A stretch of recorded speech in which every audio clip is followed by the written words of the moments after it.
सके और आपके साथ भविष्य में ऐसी कोई घटना स्कैम ना हो।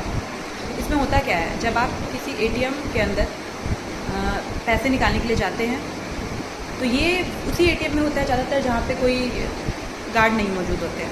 तो आप सारे में तो रहते नहीं हैं, तो आप जब पैसा निकालने के लिए जाते हैं तो ये जो 2-4 स्कैमर लोग का जो गिरोह होता है, 2-4 या 4-5 जिस संख्या में भी होता है, तो वो पहले से ही इस एटीएम मशीन में एक टेप या इसी तरह कुछ पदार्थ चिपका देते हैं, जिसकी वजह से आपका एटीएम कार्ड उसमें फंस जाता है।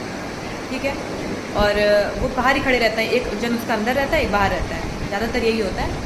आप पैसा निकालते हैं, आपको लगता है कि पैसा निकालने वाला कोई व्यक्ति होगा, तो नहीं, हम लोग तो हर किसी को रोकते टोकते हैं नहीं कि हाँ ठीक है वो पैसा निकालने के लिए होगा।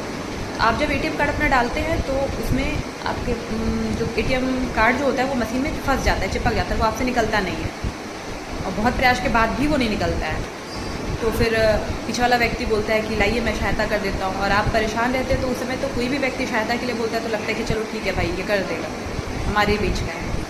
तो वो आगे आता है और एटीएम आपका कार्ड जो है निकालने का प्रयास करता है, और उसी दौरान आपको पता भी नहीं चलता, बहुत ही सफाई से वो इस एटीएम को एक्सचेंज कर लेता है। वो आपका एटीएम रख लेता है और आपको दूसरा एटीएम पकड़ा देता है। उसके पास सारे तरह के एटीएम रहते हैं, ठीक है, वो आपको दूसरा एटीएम पकड़ा देता है। आपको बिल्कुल मालूम भी नहीं होता उस समय, आप उस एटीएम को रख के चले जाते कि चलो भाई मेरा तो एटीएम कार्ड कम से कम निकल गया। और वो तुरंत ही वो पिन तो देखा पीछे रहता है, वो पिन देखा रहता है, वो लोग का काम ही है, तो उसमें सतर्क है, माहिर है वो।